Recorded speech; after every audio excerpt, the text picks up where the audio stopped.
Descobri que meus pais transferiram os negócios da família para minha irmã. Então, parei de trabalhar depois de 80 semanas sem receber um centavo. Uma semana depois, meu pai me ligou: nosso maior cliente está prestes a cancelar. Nada de desculpas, nenhum reconhecimento. Respondi com frieza. Deixe a Sarah resolver isso. Afinal, ela é a herdeira. Obrigada por estar aqui comigo hoje. Espero que você esteja tendo um dia maravilhoso, onde quer que esteja. Adoraria que você deixasse nos comentários de qual cidade ou país está assistindo e que horas são aí. Agora, vamos começar nossa história juntos. O zumbido baixo e rítmico dos servidores no escritório da Evergreen Solutions era a trilha sonora constante da minha vida adulta. Por 10 anos, esse som foi mais do que um simples ruído de fundo, era o compasso da minha existência, uma espécie de canção de ninar para as semanas intermináveis de 80 horas que eu dedicava aos negócios da família. Meu nome é Michael, tenho 32 anos, e minha identidade estava tão entrelaçada à Evergreen, a empresa fundada pelo meu avô, que eu mal sabia onde terminava e onde começava todo o resto. Minhas mãos estavam calejadas, não de trabalho físico, mas de horas agarrando o mouse e digitando sem parar, muitas vezes latejando com uma dor surda e persistente. As olheiras sob meus olhos eram permanentes, marcas de incontáveis noites resolvendo problemas, aperfeiçoando apresentações e fechando negócios que mantinham as luzes acesas e os lucros fluindo. Eu sacrifiquei muito. Férias eram uma ideia distante. Minha vida social, uma lembrança vaga. Relacionamentos sérios? Acabaram morrendo, sufocados pelas exigências constantes do trabalho.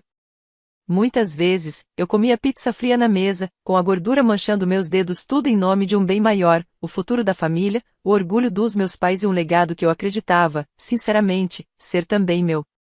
Imaginava o dia em que meu nome, ao lado dos deles, seria gravado na história da empresa. Seria a recompensa por minha dedicação inabalável. Olhando para trás, percebo que esse era meu maior ponto cego, meu ponto mais vulnerável, uma necessidade profunda, quase desesperada, de validação.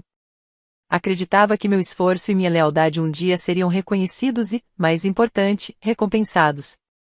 Eu queria deixá-los orgulhosos, mostrar que era digno da confiança que, ao menos eu pensava, depositavam em mim.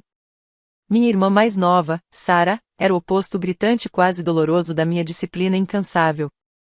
Enquanto eu chegava antes do amanhecer, ela aparecia por volta do meio-dia, às vezes até mais tarde, com suas bolsas de grife penduradas casualmente no ombro. Ela trabalhava meio período, se é que isso pode ser chamado de trabalho, e, muitas vezes, simplesmente desaparecia em longos períodos de licença remunerada que duravam semanas, às vezes até meses. Sempre voltava com um novo bronzeado e uma nova coleção de histórias extravagantes. Faltava com frequência a reuniões cruciais com clientes, e suas desculpas eram frágeis, frequentemente absurdas: uma enxaqueca repentina, uma consulta de última hora no spa, um bloqueio criativo. Mesmo assim, ela era sempre elogiada, especialmente por conquistas superficiais, por seu senso de moda impecável, por sua habilidade de iluminar um ambiente com um sorriso deslumbrante, embora vazio. Ah, Sarah tem um dom especial para lidar com pessoas, diziam. Enquanto isso, eu tinha que lidar com as consequências dos prazos que ela perdia, limpando a bagunça, enquanto minha mãe olhava tudo em estado de negação. A última postagem da Sarah no Instagram, uma imagem perfeitamente filtrada dela relaxando em uma praia de areia branca em Bali, vinha com a legenda: vivendo minha melhor vida #abençoada. Aquilo era uma pílula amarga que eu engolia diariamente. E eu já sabia. Essa melhor vida era financiada, em grande parte, pelas despesas de marketing absurdamente infladas da Evergreen. Despesas que misteriosamente surgiam nos registros sempre após uma de suas férias. Lembro de um dia de ação de graças, como se fosse ontem. A memória ainda é nítida o suficiente para cortar. O cheiro de peru assado e torta de abóbora era apenas uma lembrança distante e zombeteira. Eu estava curvado sobre meu laptop, em um escritório vazio, a única luz vindo da tela enquanto eu tentava desesperadamente fechar negócio com a Global Corp, um cliente vital que poderia redefinir o alcance da Evergreen e garantir nosso futuro por anos. Meus pais ligaram, as vozes doces transbordando uma preocupação artificial. Ah, Michael, você é tão confiável. A Sarah está se divertindo tanto na viagem. Não podemos incomodá-la. Confiável? Sim. Reconhecido pelo custo disso? Jamais. Eu era o burro de carga. Sarah, o pônei mimado do espetáculo. E, de forma tola, aceitei meu papel, acreditando que um dia isso me levaria ao meu merecido lugar. A verdade veio numa terça-feira aparentemente comum, cheia do mesmo ritmo frenético de sempre. Meus ombros doíam, meus olhos ardiam, e o gosto metálico do café em excesso ainda amargava minha boca. Eu procurava um contrato antigo de um cliente, um projeto que havia tocado sozinho anos antes, quando me deparei com um HD antigo da empresa, raramente usado. Movido por um impulso quase involuntário de curiosidade, cliquei numa pasta marcada como privado. Prendi a respiração. Lá dentro, um e-mail intitulado Plano de Sucessão Confidencial piscava para mim como um alerta silencioso. O texto branco e rígido sobre o fundo escuro parecia um farol arrepiante. As palavras na tela primeiro borraram, depois ganharam um foco nauseante. Toda a propriedade seria transferida para Sarah após a aposentadoria. Meu peito apertou. Um nó frio se formou no meu estômago, com gosto de fel. Era como se tivessem arrancado minhas entranhas e colocado gelo no lugar, deixando apenas um vazio oco e doloroso. O ar saiu dos meus pulmões, substituído por um frio sufocante que me roubou o fôlego. Meus dedos tremiam tanto que quase deixei o celular cair. A tela refletia meu rosto pálido, horrorizado. Cliquei nos documentos anexos. Cada página era uma nova facada, uma confirmação cruel da verdade que eu já temia. Cada sacrifício, cada noite mal dormida, cada centavo que investi de volta no negócio passava diante dos meus olhos como uma montagem estonteante e nauseante. Foi tudo em vão? Eu era apenas um recurso descartável? Uma ferramenta usada e depois jogada fora? Imprimi os documentos, o som da impressora, uma ironia cruel, quase uma zombaria mecânica do meu grito interno. O papel parecia leve demais, quase sem importância, mas sustentava o peso do meu mundo desmoronando. Minhas mãos tremiam tanto que as folhas farfalhavam como folhas secas levadas pelo vento gelado do inverno. Dobrei cada uma delas com cuidado, como se manuseasse o mapa antigo e frágil de um tesouro esquecido, e as escondi dentro de uma gaveta trancada da minha mesa, um segredo para o qual eu ainda não estava pronto. Uma verdade dolorosa demais para encarar de frente. Naquela noite, deitado na cama, o silêncio do meu apartamento era ensurdecedor. O zumbido nos meus ouvidos se intensificava a cada batida do coração. O teto parecia estar mais baixo, opressor, como se fosse desabar sobre mim a qualquer momento. Relembrei, repetidas vezes, um comentário constante quase automático do meu pai. Você é tão talentoso, Michael. Você sempre vai se dar bem. Era a frase favorita dele, dita com aquele gesto vago da mão, sempre que eu falava sobre minha carga de trabalho ou minhas preocupações com o futuro. Agora, essa frase soava como uma rejeição cuidadosamente disfarçada. Como se ele estivesse me dizendo, com toda a frieza do mundo, que eu era dispensável. Que meu valor estava apenas na minha produtividade, na minha capacidade de gerar lucro, nunca no meu valor como filho. Será que eu era só uma engrenagem substituível naquela fachada bem polida que eles chamavam de família? Aquele foi meu verdadeiro fundo do poço. O momento em que percebi, com amarga clareza, que o sonho familiar no qual eu acreditava tanto nunca passou de uma transação para eles, um meio para um fim. O gosto da traição estava em minha boca. Era um gosto ácido, persistente. Ela me chamava silenciosamente a traição como um tambor soturno batendo atrás dos olhos. Uma dor surda irradiava no peito e se espalhava pelos ossos. Os dias seguintes na Evergreen foram uma névoa a meus movimentos, mecânicos, e meu sorriso, frágil, forçado. Aquele cheiro familiar de café velho e toner de impressora, que antes me reconfortava, agora parecia o ar viciado de um túmulo. O escritório havia se tornado um mausoléu onde minha dignidade havia sido enterrada. Eu sabia que precisava enfrentá-los. Arrancar a máscara, olhar nos olhos e ver, sem filtro, a verdade crua e feia por trás de tudo. O suspense estava me consumindo. Uma tortura lenta, sufocante. Escolhi o jantar de domingo aparentemente comum para a confrontação. O aroma do assado de panela da minha mãe, que antes era como um abraço quente e acolhedor, agora me parecia enjoativo. Uma doçura forçada que embrulhava meu estômago, como se o lar tivesse se transformado em armadilha. A sala de jantar, decorada com fotos de família emolduradas, agora parecia um museu de mentiras. Minha formatura, o primeiro recital de balé da Sarah, aquelas férias cafonas na praia, todos com camisas havaianas combinando, de repente pareciam cenas de uma vida que nunca foi minha. Tudo tão estranho, tão artificial. Cada sorriso congelado na parede me encarava como uma acusação silenciosa. Uma zombaria da verdade que eu acabara de descobrir. Naquele momento, eu segurava a prova física de uma realidade cuidadosamente fabricada. Esperei até que os pratos de sobremesa fossem recolhidos. Os últimos restos da torta de maçã ainda adoçavam a mesa como um último toque irônico de uma noite que estava prestes a azedar. Meu coração martelava no peito como um pássaro preso, debatendo-se para escapar. Respirei fundo, as mãos trêmulas mal contidas, tentando acalmar a tempestade interna. Então, puxei da minha pasta de couro surrada os documentos da sucessão e os coloquei, com toda a delicadeza que pude reunir, sobre a madeira polida da mesa. O som do papel deslizando ecoou pela sala, cortando o silêncio educado com um sussurro carregado de verdades dolorosas. Os rostos dos meus pais, sempre tão compostos, tão meticulosamente preparados para o mundo, se retorceram em surpresa. Mas foi apenas por um segundo. Logo depois, surgiu aquele brilho frio nos olhos, quase reptiliano. Defesa. Frieza. Uma muralha invisível se ergueu entre nós. O que é isso, Michael? Perguntou minha mãe, a voz perigosamente calma, quase doce. Mas seus olhos, inquietos, denunciavam o caos interno enquanto alternavam entre os papéis e meu rosto. É o plano de sucessão, respondi, minha voz mais firme do que esperava, com uma serenidade que me surpreendia. Aquele que dá a Sarah a propriedade completa da Evergreen. E me exclui completamente. As palavras pairaram no ar, pesadas como chumbo. Meu pai pigarreou. Um som seco, desconfortável. Evitou meu olhar, concentrando-se em recolher uma migalha inexistente da toalha de mesa. Não seja dramático, Michael. São só negócios.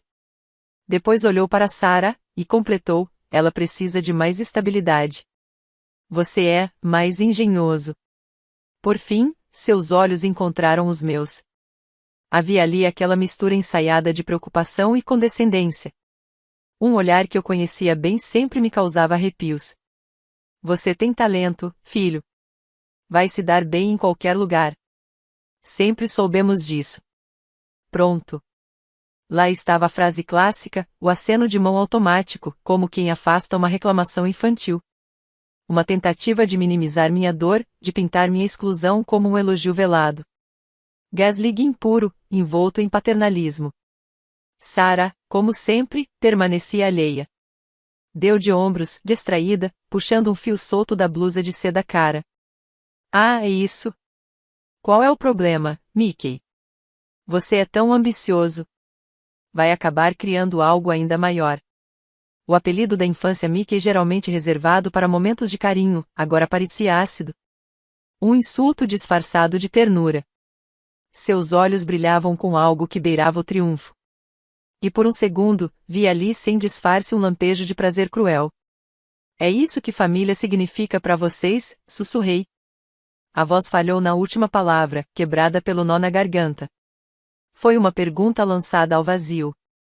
Um apelo desesperado a um afeto que nunca existiu do jeito que eu imaginava. A pergunta pairou no ar como um peso insuportável, reverberando no silêncio tenso daquele lar que um dia me pareceu acolhedor.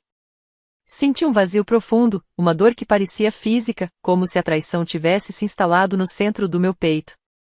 Um fardo esmagador, sufocante. Não era só sobre o negócio. Era sobre uma década inteira da minha vida. Anos de fé cega neles, agora quebrados em milhões de estilhaços irreparáveis. O ar da sala se tornará pesado, quase irrespirável, saturado de verdades engolidas e rancores velhos nunca ditos. Naquela noite, deitado no escuro do meu apartamento, o silêncio era ensurdecedor. O zunido constante nos meus ouvidos só amplificava o isolamento. A cidade ainda vivia lá fora, uma sirene distante, o som abafado do trânsito, mas para mim, parecia que o mundo todo havia prendido a respiração. Comigo. A raiva queimava dentro de mim como uma brasa incandescente, mas por baixo dela, uma frieza determinada começou a tomar forma. Não podia mais permitir ser explorado. Decidir ir embora não foi um gesto impulsivo movido por emoção. Foi cálculo. Autoproteção. E também a chance de expor quem eles realmente eram. O peso de 80 semanas de dedicação ignorada finalmente esmagou qualquer resquício da esperança de obter sua aprovação. Tudo o que restou foi uma determinação sólida, quase gélida. Comecei meus preparativos em silêncio, noite após noite. Depois do expediente, fazia backups meticulosos de todos os meus arquivos pessoais, registros de comunicação com clientes, principalmente aqueles que provavam meu envolvimento direto em contas importantes como a da Global Corp. E qualquer material de propriedade intelectual que eu tivesse criado sozinho. Não estava roubando nada. Estava reunindo provas. Provas incontestáveis da minha contribuição, do meu esforço, da minha existência dentro daquela empresa. Meu instinto gritava que eu precisaria daquilo. Que a batalha estava apenas começando. O processo era quase clínico, preciso, sem emoção. E mesmo assim, meu coração pesava com a consciência do que eu fazia.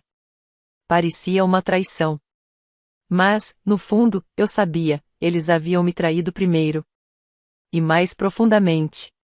Também entrei em contato com Robert Maxwell, meu antigo mentor na Evergreen.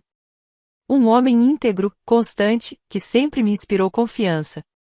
Amigo da família há anos, ele nunca se intrometeu diretamente, mas deixava claro com olhares e silêncio seu desconforto com o favoritismo descarado dos meus pais. Agora, sua voz no telefone era uma âncora. Um sussurro firme em meio à minha tormenta. Michael, disse ele, com a calma que sempre teve, às vezes os limites mais difíceis de impor são dentro da própria família. Mas são os mais necessários. Você merece mais do que lhe foi dado. Ele era o olhar de fora que eu tanto precisava. Um farol de lucidez no caos. Na segunda-feira seguinte, uma semana após aquele jantar, enviei meu e-mail de demissão. Direto, breve e assustadoramente formal. Efeito imediato.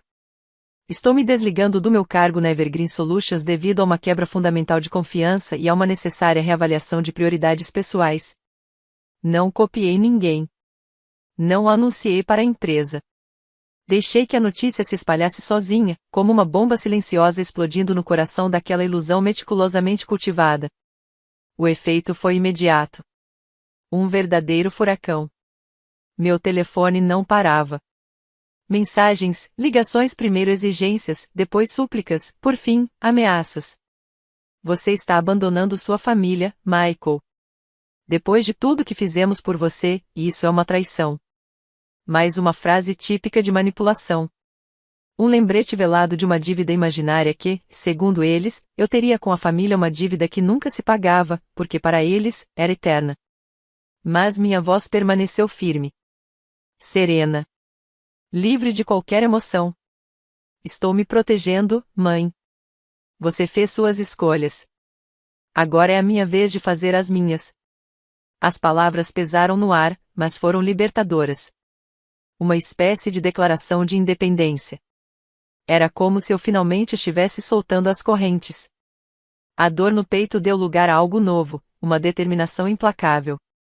O caos na Evergreen Solutions foi imediato e devastador.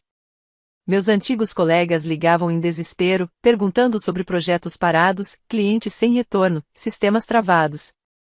Sarah, completamente perdida, tentou assumir responsabilidades que mal compreendia. Sua voz, aguda e trêmula, escancarava sua total falta de preparo.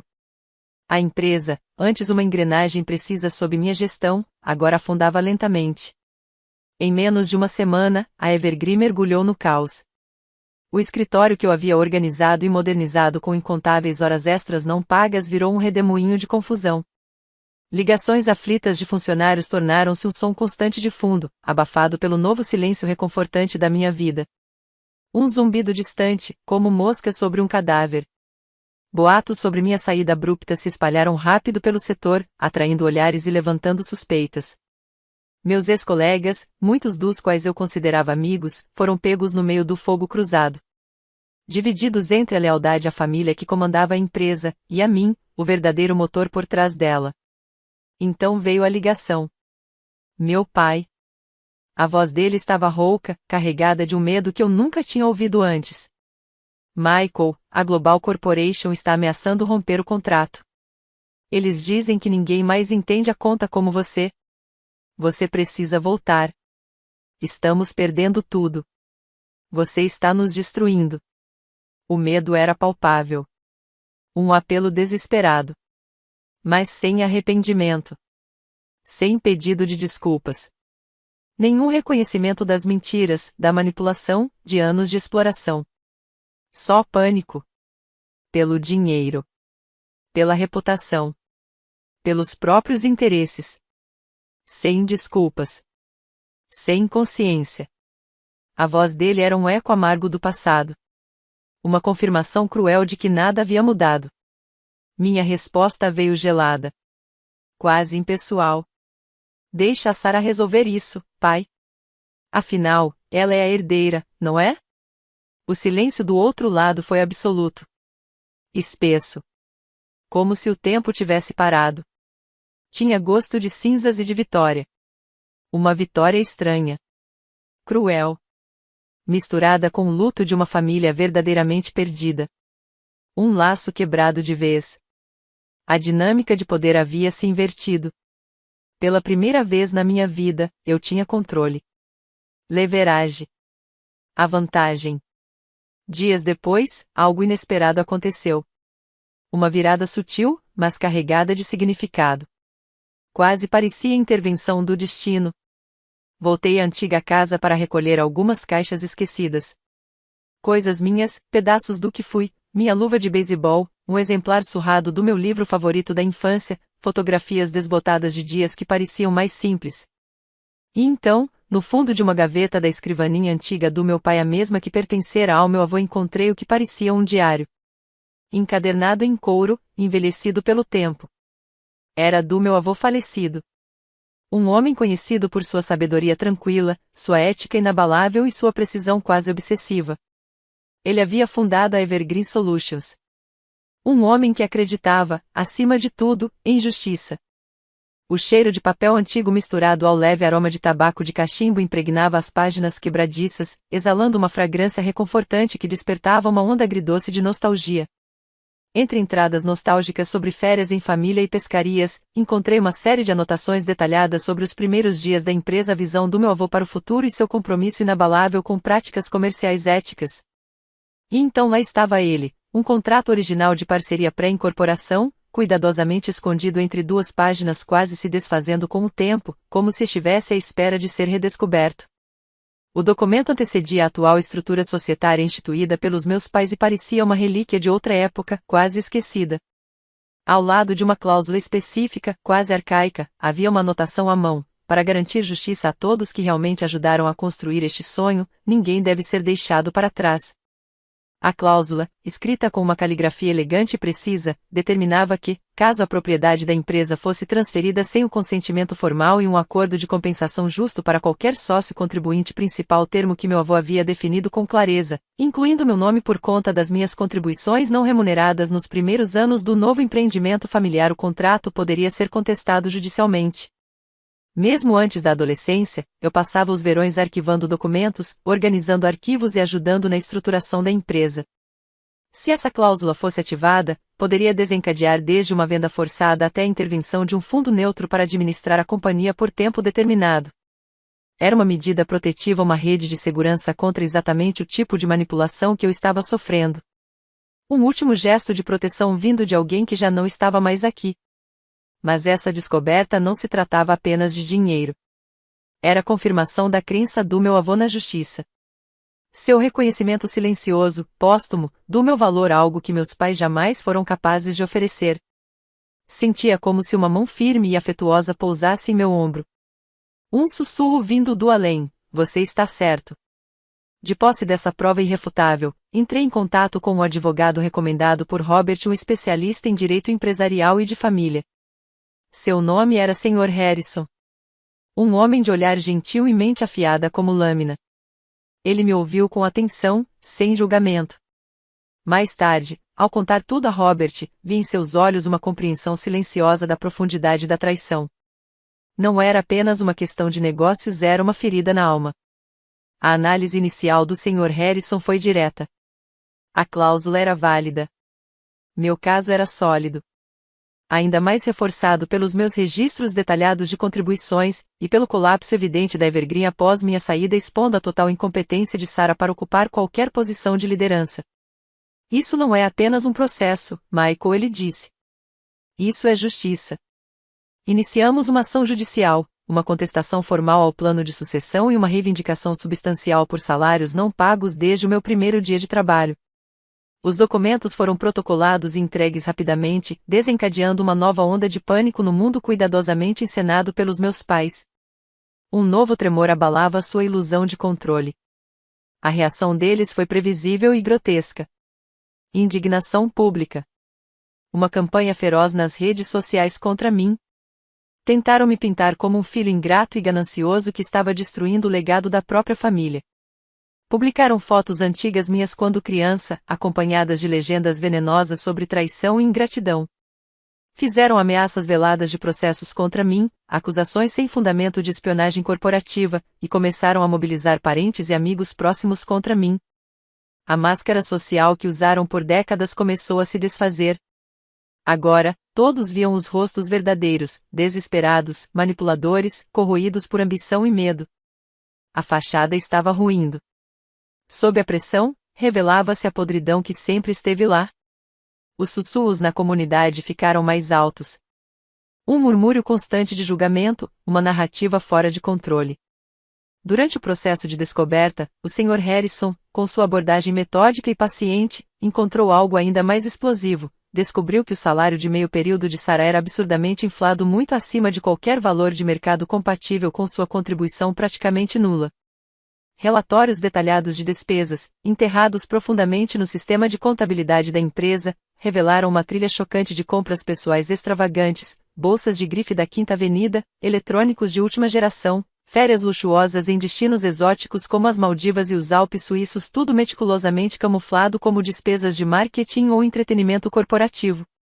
Era o comportamento clássico dela, vivido pelas aparências e financiado pela mesma empresa pela qual eu havia sacrificado anos da minha vida. Mas o que realmente me abalou foi a descoberta de uma série de e-mails internos entre Sarah e nossos pais. Anos atrás, ela já vinha envenenando suas mentes contra mim. Manipulou suas inseguranças, alimentando medo sobre o meu crescimento e influência dentro da Evergreen. Criou histórias sobre minha suposta deslealdade, distorceu meu desejo de independência, insinuando que eu era ambicioso demais e, portanto, inevitavelmente os abandonaria.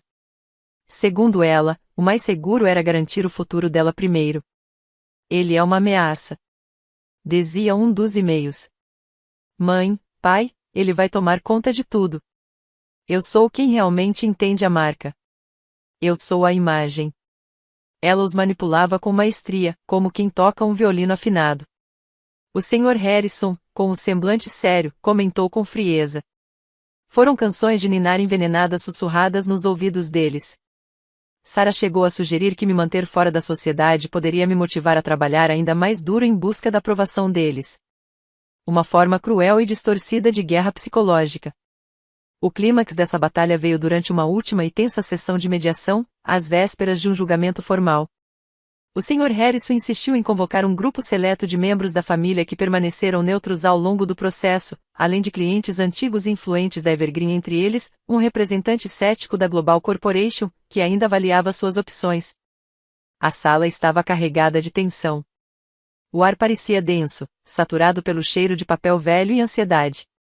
As luzes fluorescentes zumbiam, lançando um brilho impiedoso sobre os rostos sérios ali presentes. Com sua calma habitual, o Sr. Harrison iniciou a apresentação. Projetou os e-mails incriminadores em uma tela grande.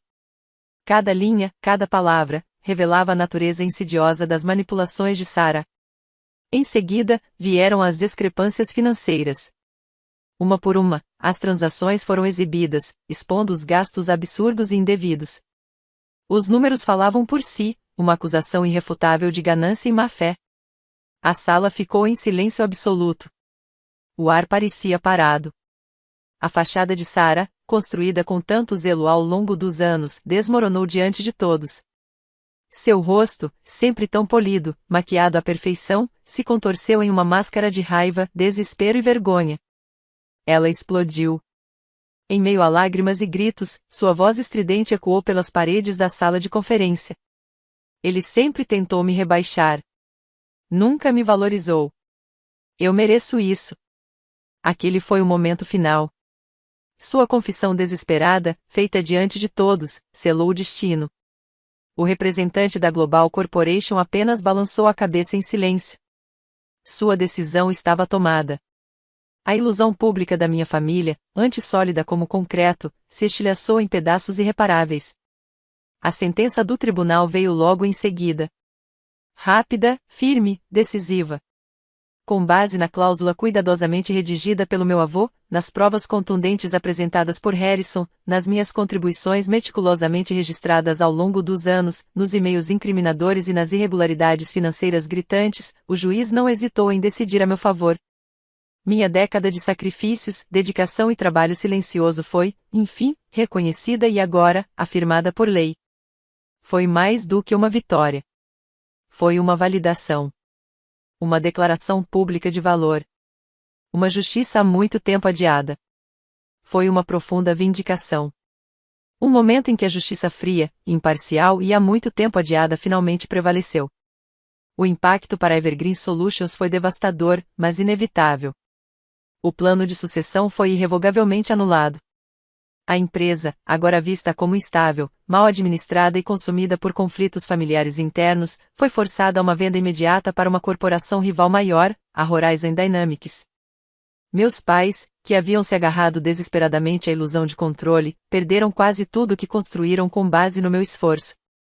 O legado que tanto prezavam, a identidade que forjaram com tanto zelo, evaporou. Venderam sua paz por uma paz dolorosa e silenciosa. As consequências financeiras e reputacionais foram brutais. Sofreram perdas severas. Seus ativos foram congelados. Seus planos de aposentadoria, meticulosamente planejados, se dissiparam como névoa ao sol da manhã.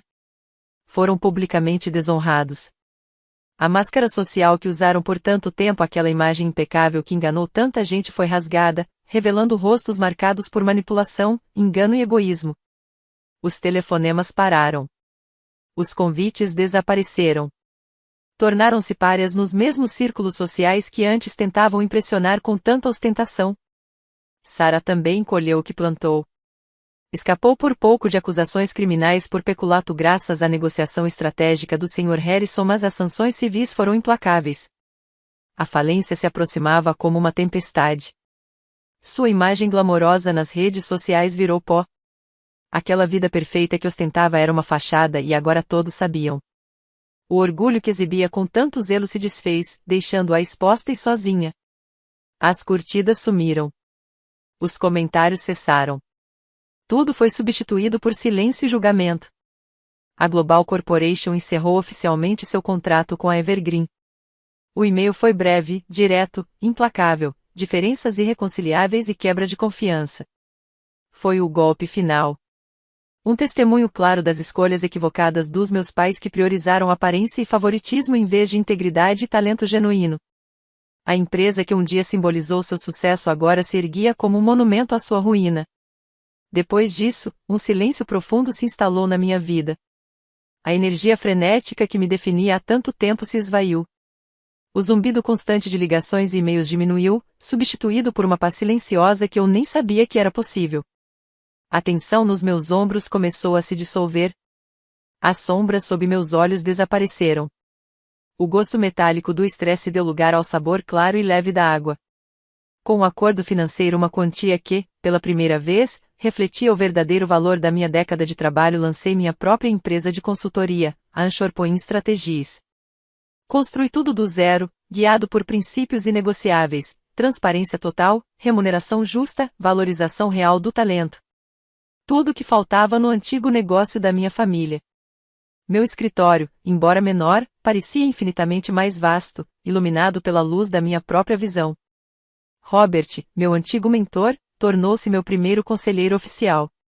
Sua sabedoria tranquila e seu apoio constante eram como um farol firme em mar aberto, uma presença reconfortante. Ele viu o fogo nos meus olhos, a paixão por negócios éticos. Vários ex-colegas, impressionados com minha integridade e encorajados pela decisão do tribunal, entraram em contato, ansiosos para se juntar a mim. Minha reputação, antes sutilmente manchada pelas calúnias da minha família, agora brilhava mais do que nunca construída sobre uma base sólida de honestidade e competência. Conquistamos novos clientes, não por manipulação ou falsas promessas, mas por resultados genuínos e confiança verdadeira. Encontrei uma sensação profunda de paz e liberdade que eu nem sabia que era possível. A pressão constante, a manipulação emocional insidiosa, a busca incessante por aprovação que nunca veio, tudo aquilo havia acabado. A casa onde cresci, com suas paredes que pareciam ecoar acusações e expectativas não ditas, tornou-se apenas uma memória distante, um fantasma de um passado do qual eu não fazia mais parte. Meu novo apartamento, pequeno mas meu, parecia um santuário. Uma verdadeira âncora no mar que eu mesmo criei. Um lugar onde eu podia finalmente respirar livremente. Comecei a construir um novo tipo de família. Não de sangue, mas de escolha. Amigos que me apoiaram, que celebraram minhas conquistas e ficaram ao meu lado nas emoções difíceis que ainda surgiam. Foram eles que realmente ouviram, que me viram, não o papel que eu tinha que desempenhar.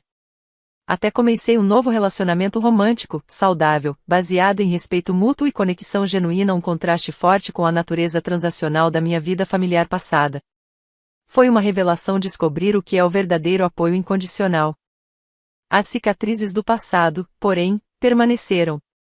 Ainda havia momentos, muitas vezes tarde da noite, em que a lembrança da traição ressurgia. Uma pontada aguda no peito, uma dor fantasmagórica aferroada das palavras deles, o peso esmagador da enganação, às vezes voltavam para me assombrar. Mas a dor não me consumia mais. Era uma cicatriz, uma prova do que eu sobrevivi, um testemunho da minha resiliência. Mas não me definia mais. O arame farpado que aprisionava meus pulmões finalmente se soltou. Pude respirar novamente, profundamente, completamente, verdadeiramente. Meses depois, tive um encontro casual com meus pais e Sara em um evento beneficente da comunidade, uma gala anual que eles costumavam dominar. Eles pareciam envelhecidos, diminuídos, suas fachadas impecáveis agora visivelmente tensas, seus sorrisos frágeis e forçados. Estavam amargos, ressentidos, seus olhos tinham um olhar vazio e desesperado, mas ainda assim não foram capazes de oferecer um pedido sincero de desculpas. Minha mãe se aproximou, com um rosto suplicante por simpatia, a voz fina.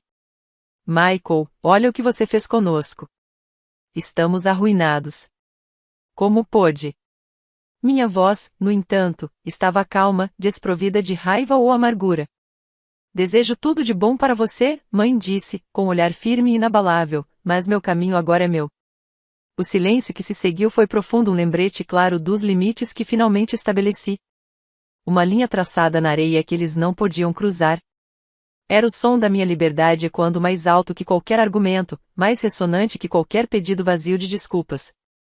Eles desviaram o olhar, derrotados, suas palavras silenciadas pela força inabalável da minha determinação. Não senti triunfo. Só uma paz profunda e silenciosa. Percebi que minha história não era apenas sobre traição financeira ou batalhas legais. Era sobre a jornada profunda, muitas vezes dolorosa, de autolibertação. Sobre entender que a verdadeira família nem sempre é de sangue. Que família é feita de confiança, respeito e apoio incondicional. Sobre a importância vital de estabelecer limites, reconhecer seu próprio valor e entender que a verdadeira cura começa quando você escolhe a si mesmo, mesmo que essa escolha signifique se afastar daqueles que deveriam te amar mais. É sobre encontrar sua própria âncora, sua própria força, e construir uma vida que seja verdadeiramente sua. Você já precisou escolher entre a lealdade à família e o seu próprio bem-estar? O que família realmente significa quando o sangue não é suficiente? Compartilhe suas experiências abaixo e vamos juntos definir o que família realmente quer dizer.